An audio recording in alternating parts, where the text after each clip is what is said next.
Hey y'all, Kristen here. A hummingbird came to my feeder this morning in the pouring rain. Such a teensy little thing. You'd think a creature that small couldn't fly in such a downpour. You'd think the raindrops would knock her right out of the sky. But she didn't wait for the rain to stop. She came to my feeder and she drank her fill right in the middle of this downpour. My husband is an engineer, and he reminded me that the laws of physics would predict she couldn't fly at all. Her wings beat 50 times a second. Her heart runs past 1,000 beats per minute. Y'all, 1,000 beats per minute. And every single night, her heart will nearly stop. The heart rate drops to almost nothing so that she can rest and repair and survive until the morning, when she fires it all back up again. On paper, it would look like she would fall, and the equations of physics say so. But the equations didn't fit her. She's been flying the whole time that these equations said she couldn't. The physics just hadn't caught up to her yet. And here's what brought tears to my eyes, sitting there watching her. The thing that lets her do the impossible is how small she is. If you make the hummingbird bigger, she wouldn't be able to fly. You'd kill her gift.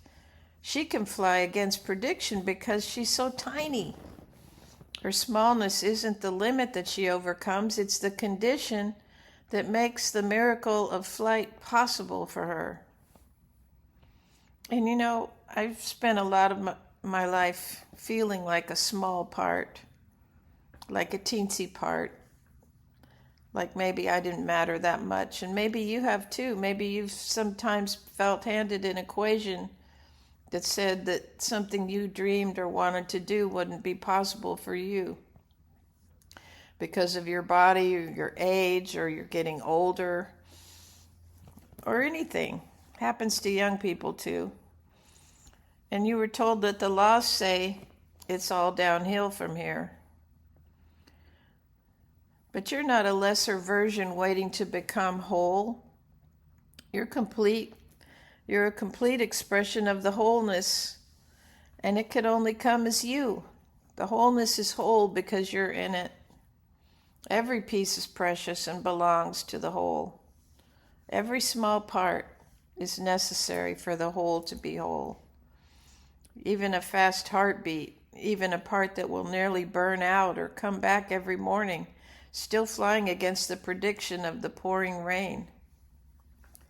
But when I anchor into my living flame, I stop thinking about the equation and start seeing through the eyes of love. And love doesn't ever rank the pieces or compare the pieces.